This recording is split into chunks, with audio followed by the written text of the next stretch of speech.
Hey everybody, Steve here for Who to My Dice Ultramarines and Beyond.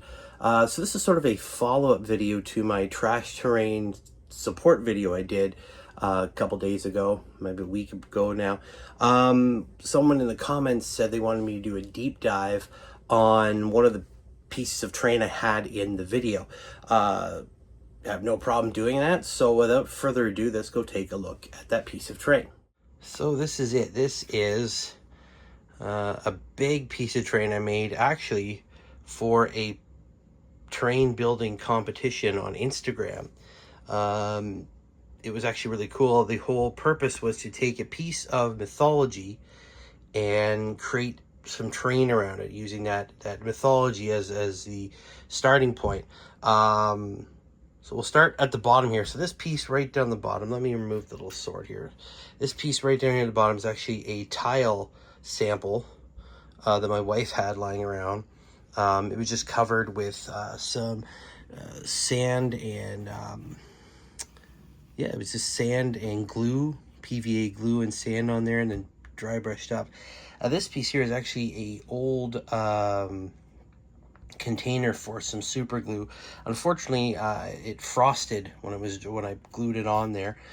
I'm thinking about maybe painting that black, I don't know. But again, it was supposed to be this floating rock, so this was sort of there to kind of give the impression that there's not supposed to be anything there. It's supposed to be floating. All this stuff here, again, going with the whole trash drain thing, was actually pieces of pink styrofoam that I found near a construction site.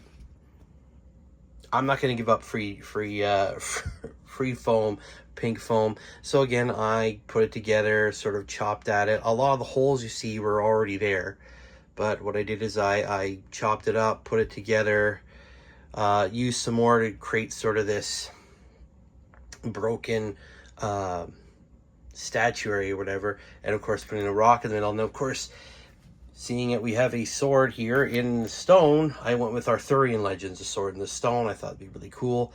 At the same time as doing this, we had the first book of Psychic Awakening coming out, The Phoenix Rising. And there's a little bit of fluff in there about the Eldari Crone Swords, these weapons that have gathered by Ynnari, and the such, could bring about the end of Slaanesh. And of course, one of them was taken, stolen, and speared away to the realm of Slaanesh.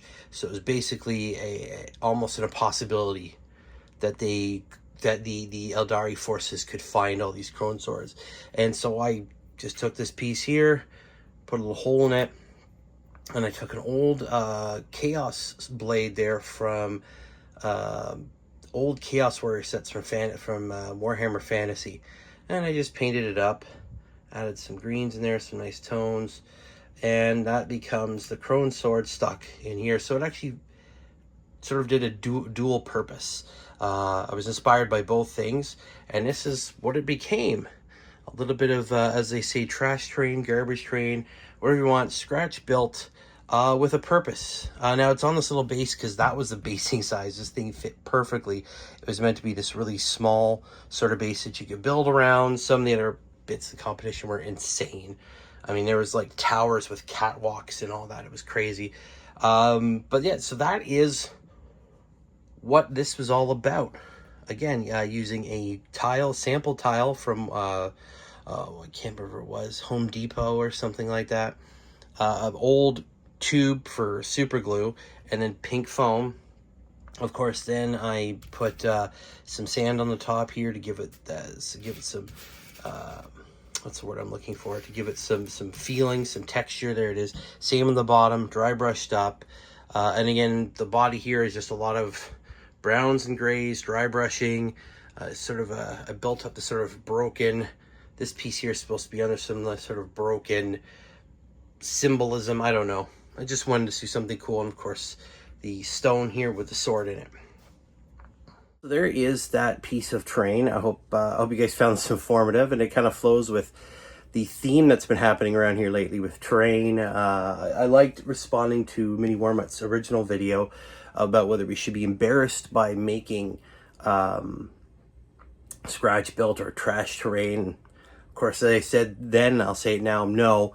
That is usually how it was done back in the day. And it's very, very cool that we can purchase terrain or 3D print it now. But I think it's a very important part of the hobby to keep that aspect alive, making your own terrain, not feeling constrained by what companies or what is producible on a 3D printer, what companies want to sell. And by no means is that bad. There's a lot of amazing terrain that can be 3D printed or purchased from a company, lots of great stuff.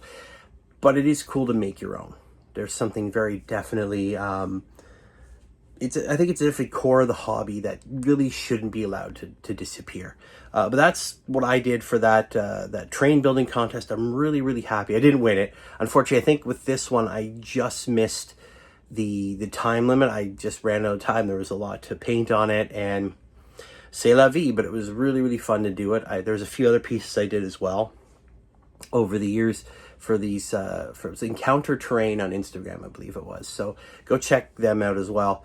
Hope you guys enjoyed this. Hopefully it inspires you to build your own or try maybe getting out of your comfort zone. That's always cool. As always, guys, keep rolling dice. I will see you later. Bye.